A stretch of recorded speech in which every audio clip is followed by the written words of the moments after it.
Welcome into the September 26th episode of the Locked On Leafs podcast. I'm Mike DiStefano with Dave Morassutti.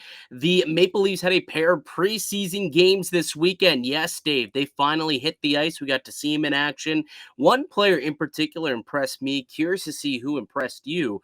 And one futures bet also at Bet Online that I think is worth a sprinkle on. We'll tell you all about that and more coming up on today's edition of Locked On Leafs. You're Locked On Maple Leafs, your daily podcast on the Toronto Maple Leafs. Part of the Locked On Podcast Network, your team every day.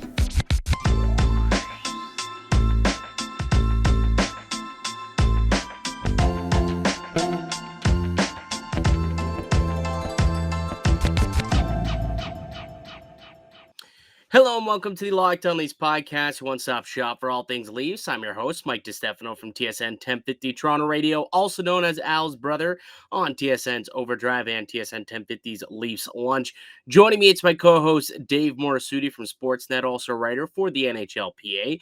Locked On Leafs is a daily Maple Leaf-centric podcast, so be sure to subscribe for free wherever you get your podcast from. You can also now catch us up on video format. Look us up on YouTube, Locked On Leafs. Hit subscribe, hit the little notification bell, because we got content coming to you guys the entire season, Monday through Friday, all hockey, all Leafs, all the time. So if you're a diehard Leaf fan, you'll definitely want to be joining us for the season, because I think it's going to be a good one, Dave. I really think it's going to be a pretty good season. We finally got to see what these guys and what this group could potentially look like. Obviously, they didn't all play together, but we got a good glimpse into the Maple Leafs and what this season could be.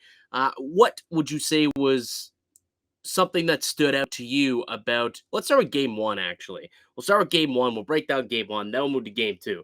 But game one was the victory. So game one was where everybody was a little happier in the afternoon game. Oh, I mean, it was seeing, really for me, it was kind of seeing how when Nylander was playing, he looks like he's ready to go. Like, you know, some guys, they got to shake off some rust. Nylander was doing, like, pretty much treated this like a regular game for him. And then, of course, the stud, Dennis Malgin. Yeah, the stud muffin, Dennis Mulligan. I'll say this, though, like Nylander, it's good to see that he is engaged early, because it's preseason. I mean, that guy looks unengaged in playoff games, as we all, remember from these past playoffs. He got, we talked a lot about it from that one dump in play. So to see him engaged in the first preseason game of the year is a good sign. I mean, not that I was worried about Nylander, coming into the season being sluggish or anything, but knowing that it's not taking a big game for him to get up and get ready to play, good sign. Forced a turnover that led to the goal that he and Dennis Mulligan connected on. So, yeah, I would say William Nylander, certainly just his energy levels and being engaged was something that you could pull away from this game for sure. How about Alex Steves getting himself a couple of goals? I didn't realize, too, that he only played 9 minutes in that game and ended up with 2 goals. But the first one in particular, I thought was just him being rewarded for working hard in front of the net, right? Like the puck's kind of going around the rink a little bit, and he's fighting with an Ottawa defender, eventually takes an angle and boxes him out and gets rewarded. The puck gets redirected off his stick and into the back of the net, and then ends up getting an empty net a little later. But I thought Alex Steves also kind of stood out to me in the short time that he was out there on the ice. Yeah, I think he could thank Mark Giordano for the second goal because, pass it off and he got the empty netter. But his first 3 goal, apples, by the way, by Gio. 3 apples. Not too shabby for the 39-year-old. well, considering he's giving the Leafs a big favor with his contract, might as well help set up his teammates for some little nice little touch there. But yeah, I thought Giordano looked good. Justin Hall. It's funny because I was ready to criticize him at one point of the game because He cut his hair, right? Yeah, like See that? because he was pinching so much, and I'm like, dude, really, we're gonna be going back to this again? And then literally, I was about to send a tweet about that, and he scores, and I'm like, and delete. But I mean, yeah. Yeah, so like you're seeing they're seeing some tendencies, and you're just like, let's not overdo it right now. Like, yeah, but I thought um in that game especially, like you're looking for other guys to kind of step up a little bit. I don't know if I really saw that when it comes to like the defensive pairings, other than like the NHL guys. Yeah. Like I'm talking more specifically like the AHL guys, the guys who haven't really are like trying to get to the NHL right now. I don't know if I really saw anything from them that really stood out to me. Yeah, I think I would agree with you there. It was kind of, the NHLers who you expected that would come out and have a good game had a good game, and the others, you didn't really notice much. But I mean, it was a 4-1 hockey game, pretty uneventful, low event game. It's preseason. There's going to be some sloppiness. There's going to be a couple of nice plays that we did see. You look at the box score at the end of the night too. It's nice to see Zach Aston-Reese, who's in here on a PTO, tied for team high 4 hits. It's exactly what he needs to come in here and do, right? Be physical, be the physical player that they're touting him to be. That he, that is what he can provide this team and this roster. So if he can go in there, create some chemistry with some guys in the bottom six, getting a chance to roll with camp right now, I think that first game pretty good for Zach Aston Reese as well. Yeah, he definitely you definitely noticed his presence. I thought Adam Gaudette, another guy not on a PTO, but another guy kind of brought in. I thought he looked decent, especially considering he's in a higher up in the line. He's playing with John Tavares and Mitch Marner right now. So like you have to kind of make yourself known to the coaching staff when you get those opportunities. So we haven't really talked about Gaudette as a legitimate option in that top six, but clearly getting an opportunity here, given the fact that he legitimately is right now practicing and played a game with those guys. And we heard Sheldon Keefe a week ago or right before the games come out and say, they believe that he has a skill set, and they want to give him a look and see what he looks like. They believe in his what he can do for this team, and he can translate into some top six potential. I question that though. Like of all the guys who I think were brought in and are going to be part of this battle in the top six, I think Gaudette's much lower on the totem pole at this point, despite getting the first crack or the first look on Tavares's wing. Yeah, I mean, there's they seem to really want to give him the opportunity. Like Sheldon Keefe a few days ago said, like they were looking for another one of those Michael Bunting guys, and they thought Adam Gaudette could be kind of that Michael Bunting guy.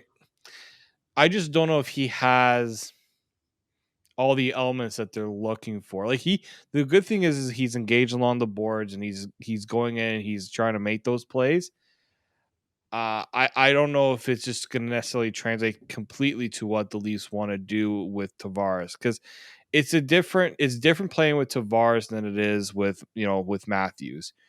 Like Tavares is a guy who likes to cycle the puck a lot more and do certain things. I don't you have like it's not like all right, Michael Bunting works really well with Matthews. Let's just clone another one. It just doesn't really work like that because every player is kind of different. So Hmm. I can get where you're at with that. Um, But that I was the name that Keefe, talked about yeah. when he said, "Yeah, we saw what Bunce did last year, and Adam maybe could come in and he's not going to be Michael Bunting, but he can do some of the similar things."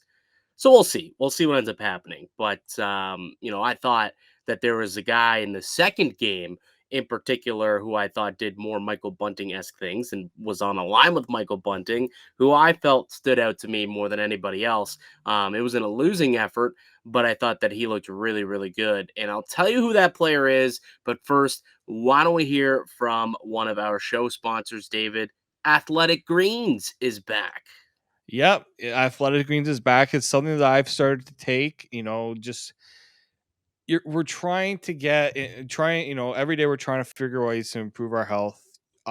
For me, I wanted to feel better during my day. Want to make sure that I was getting everything my body needed. And I wanted to find something that had the all-in-one solution. I'm not one of those people that wants to take 5 different supplements because you forget to take one day and then you have to remember to take it the other day. This is why I like AG1 because it's really an all-in-one solution. With one delicious scoop, you're absorbing 75 high-quality vitamins, minerals, whole food source superfoods, probiotics, and adaptogens to help you start your day right. This special blend of ingredients supports your gut health, your nervous system, your immune system, energy, recovery, focus, and aging. All of those things. Mike and I got some samples. I liked it very much, so I actually bought myself a few more because I wanted to keep going with this. And I am noticing a difference in the everyday life. It's lifestyle friendly whether you eat keto, paleo, vegan, dairy free, or gluten free. It contains less than 1 gram of sugar, no GMOs, no nasty chemicals or artificial flavors. Nothing like that. And it still tastes good. It supports better sleep quality and recovery, supports mental clarity and alertness. It's the one thing with the best of everything. Athletic Greens uses the best of the best products based on the latest science with constant product iterations and third-party testing. And it costs you less than $3 a day. You're investing in your health and it's cheaper than your cold brew habit. It's even cheaper than getting all the different supplements yourself. You're investing in a true all-in-one nutritional insurance. Right now, it's time to reclaim your health and arm your immune system with convenient daily nutrition. It's just one scoop and a cup of water every day. That's it. No need for a million different pills and supplements to look out for your health. And to make it easy, Athletic Greens is going to give you a free 1 year supply of immune supporting vitamin D and 5 free travel packs with your first purchase. All you have to do is visit athleticgreens.com/NHL network. Again, that is athleticgreens.com/NHL network. Take ownership over your health and pick up the ultimate daily nutritional insurance. Welcome back into the Locked On Leafs podcast. I'm Mike DiStefano. That's David Morassutti. We're hosts here at Locked On Leafs. Just recapping the first couple preseason games for the Toronto Maple Leafs. Game 1, they did take the victory 4-1 over the Ottawa Senators.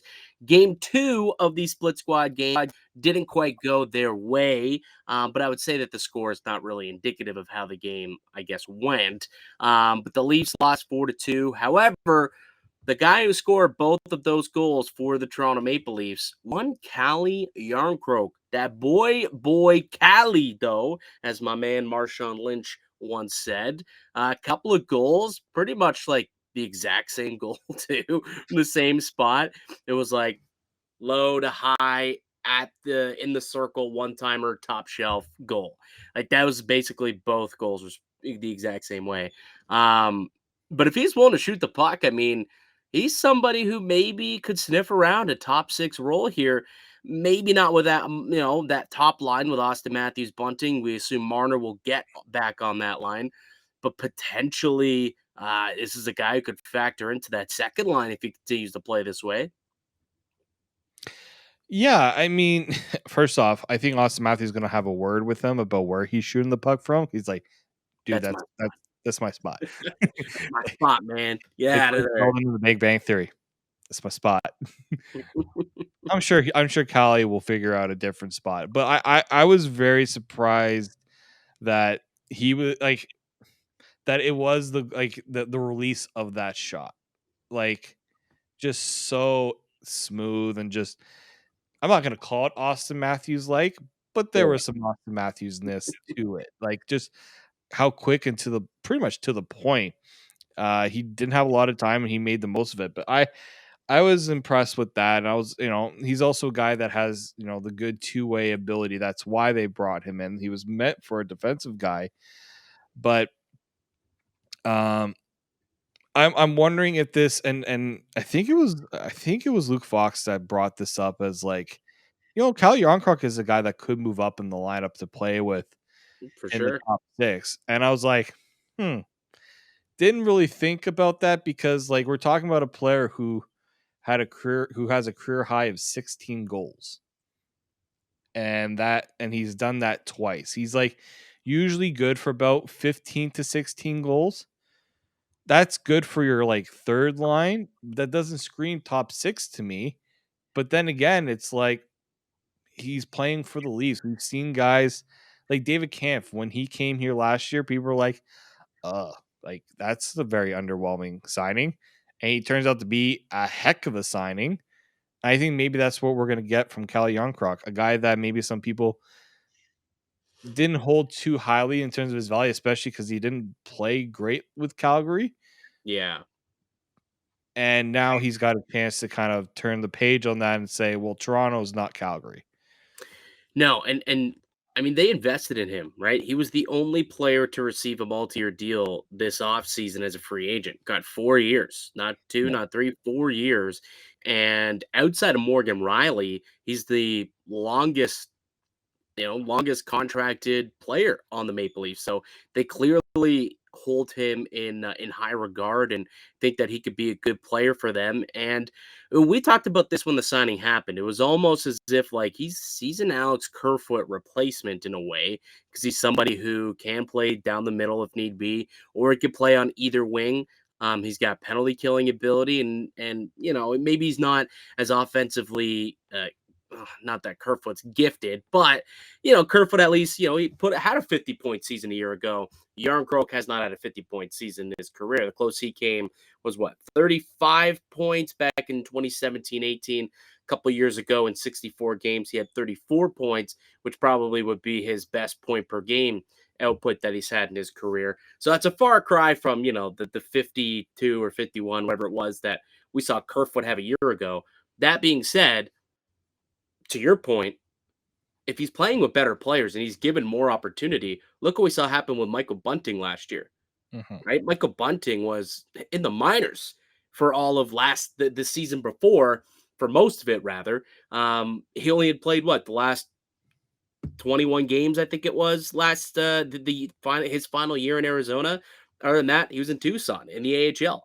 Scored 11 goals in 20 something games and then ends up hitting the free agency and he comes to Toronto. Boom. This guy immediately becomes a top 6, top line impact player for the Toronto Maple Leafs because he was given that opportunity because it's a role that suits him and fits him well. Perhaps they feel the same with Calle Jarnkrok and he can come in and he can help be kind of a two-way type of guy and a little bit more defensively, a little bit more meat. We'll see what he can end up doing. But I do think that he got off to a good start in camp, 2 goals, and looks willing to shoot the puck also. So I think Calle Jarnkrok was one of the guys who impressed me the most this weekend and probably helped his stock.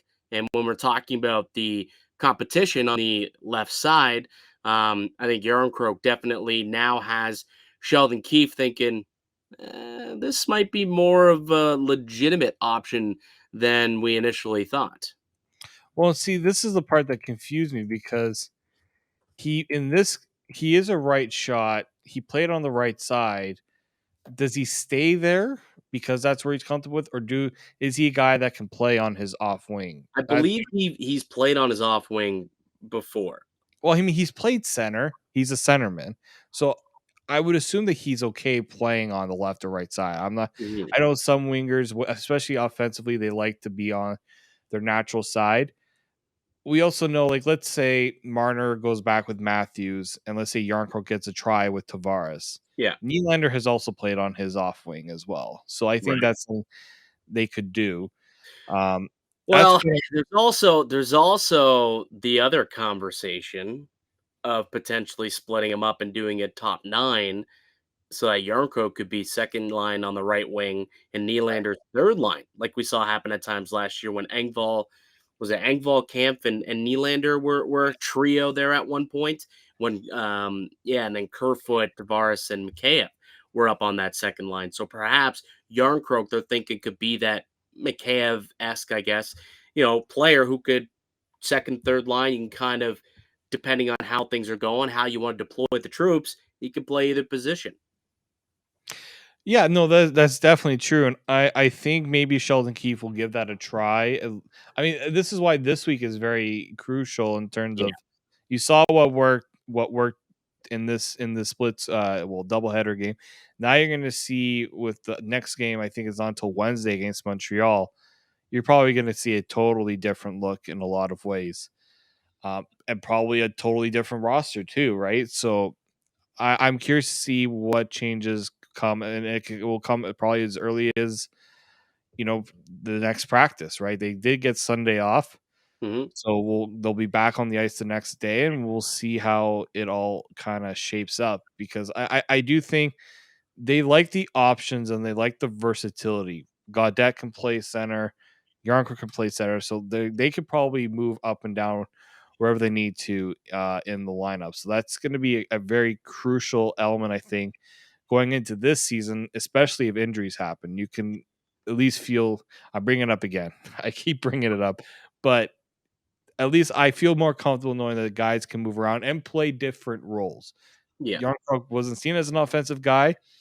Scoring two, like, look, obviously, yeah, this is 2 goals in a preseason game. I'm not gonna say now he's a bona fide goal scorer, No. but you know that he has the capability in him, and let's see if maybe they try to see if that's something that can continue. Yeah. So I'll be excited to see what the lines look like when they go out for practice today.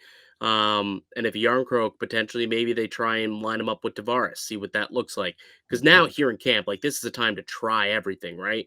That's why you have these games and these preseason. They're games that don't matter, but come October 12th, those games matter. And by then you're hoping that you find out what works best. And well, you can only find out if you try it. So hopefully, or potentially, we'll get a look at Yarncroke getting an opportunity with those guys at some point here over the next couple week in camp. Anything else that stuck out to you in the game two 4-2 loss to the Ottawa Senators, where we should note that it was an empty netter, and then the 3 other goals were scored on Petrozelli in a comeback effort in the third period, which meant Ilya Samsonov went 15 for 15 in the shots that he faced. A good start for the former first round pick. Yeah, and I liked Eric Shalgren looked really good too in the other game. I should mention that.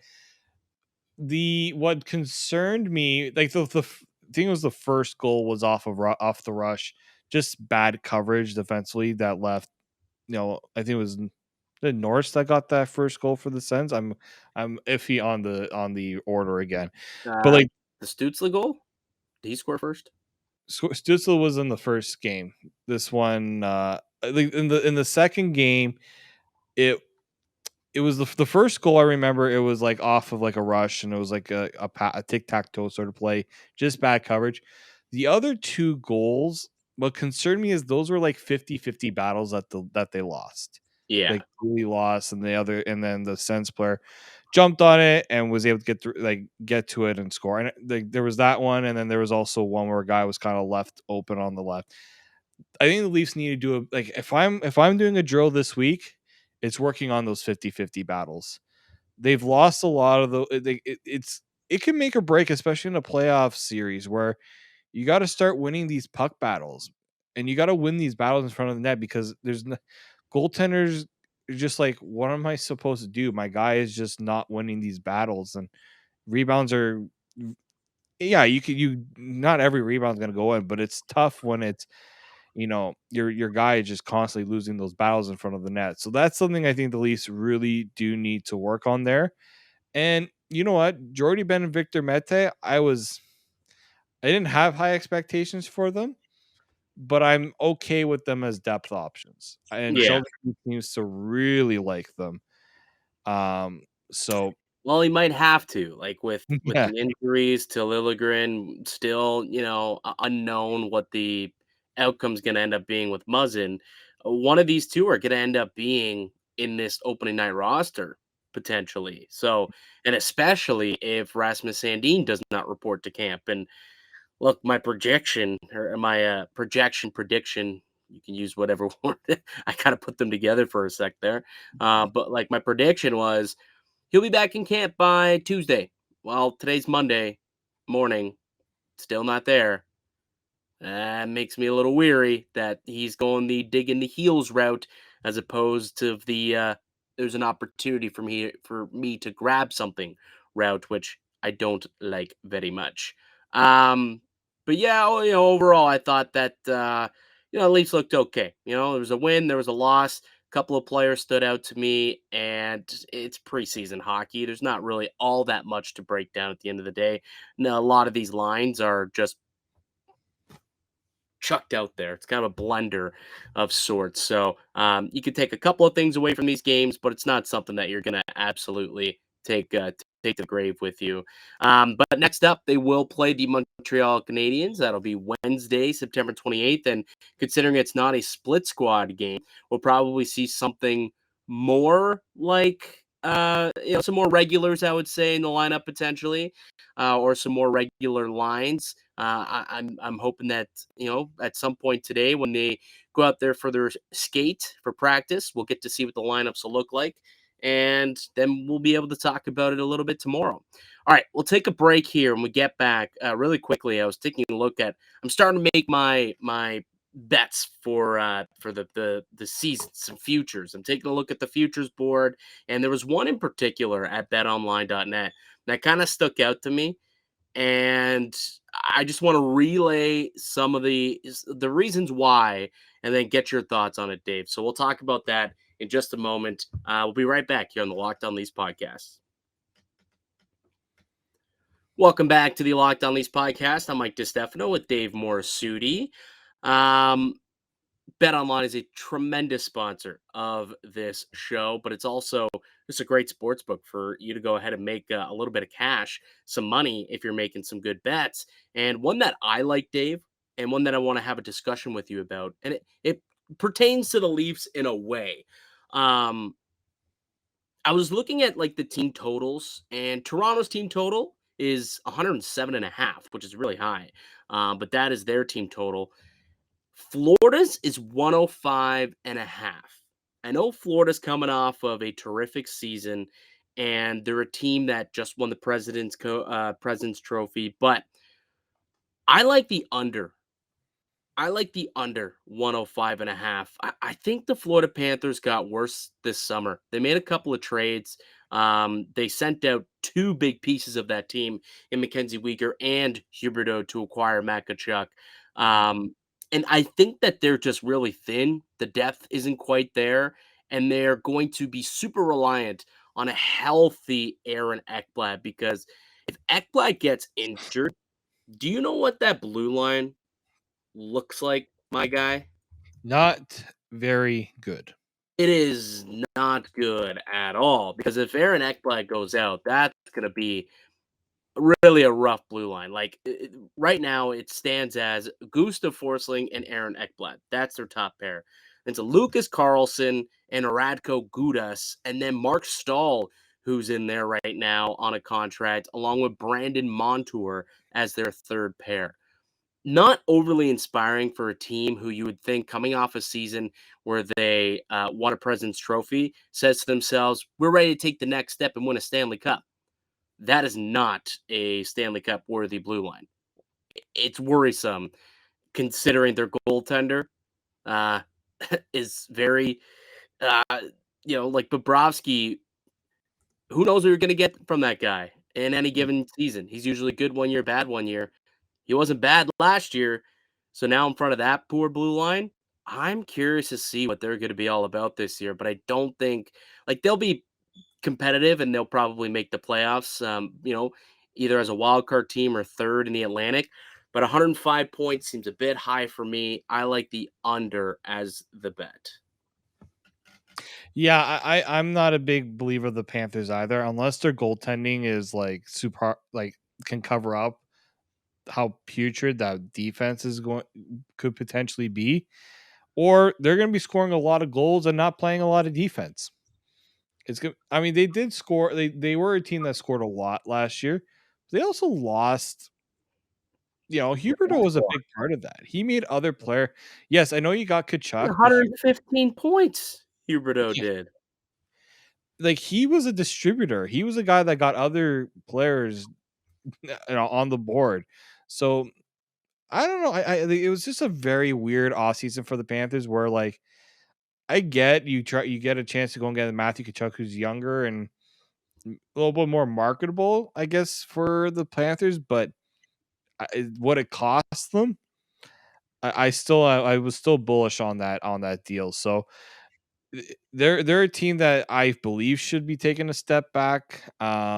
Especially, I mean, even with those totals, I just can't see it. Yeah. So Huberdeau scored 115 points. He got dealt. He's out of the building. They also ended up losing Mason Marchment, who had almost a point per game, 47 points in 54 games. He walked out the building for nothing. And then Mackenzie Weegar, who was their second best defenseman after Aaron Ekblad, also, shipped out in a Huberdeau deal. And they were able to bring back Matt Tkachuk, but Matt Tkachuk to me doesn't equal those three players. And we talked about the defense, but even offensively, like it doesn't look great. Like their top six right now, according to Daily Faceoff, Rudolph's Balsers, Alex Barkov, and Carter Verhaeghe, and then Tkachuk, Sam Bennett, and Colin White. That is their projected. Now, Sam Reinhart they have on the third line, I guess. So you could probably put Reinhart up there, but it is not a very strong depth here at all. Like after Barkov, Kachuk, Verhaeghe's a decent player, but not a top line guy. What are you going to get from Sam Reinhart? He's kind of in the same boat. I don't know, man. I don't see this team blowing the doors off teams like they did a year ago offensively. And it's very suspect defensively. And the goaltending's just an absolute crapshoot each and every year when you've got Bobrovsky between the pipes. So not a team that I'm betting on succeeding a whole lot. So under 105.5, I think is a worthwhile bet. Yeah, people, there's other bets that you can make that are going to be a lot more profitable than betting on the Florida Panthers. Yeah. I would also stay away from Toronto's 107.5. Like I just wouldn't bet it because it's a really good number. They passed it last year.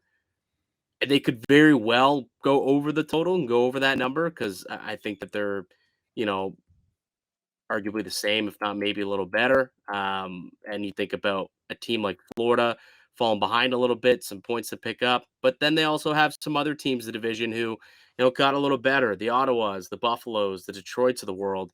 So it's probably a number that I wouldn't be touching at 107.5. But we'll have to do like a couple episodes between now and the start of the season to try and I don't know, educate some of the viewers, give us some of our opinions and our thoughts on maybe what is worthwhile in the betting market leading up to the season. You could get some futures, so it gives you something to kind of track along the way as the season progresses. But that's going to do it for us here today on the podcast. I'd like to thank you all for listening and supporting the show. You'd subscribe to the Locked On Leafs podcast on all podcast platforms and receive daily Leafs content. Follow myself on Twitter at Mickey_Canuck. Follow Dave at D_Morassutti. Also follow the show at Locked On Leafs. And the Discord is popping off as of late. So definitely remember to go onto the Discord. We'll have it in the show notes down below. And then also you can just find it, go to Discord. I think it's what Locked On Leafs is what the Discord channel is called. So you can kind of get in there. We got about 100 or so people. Just go back and forth. It's a lot of fun. It's a lot of fun. Join the community. It's a good time. All right. We'll be back with another episode tomorrow. But until then, folks, keep it locked right here on Locked On Leafs.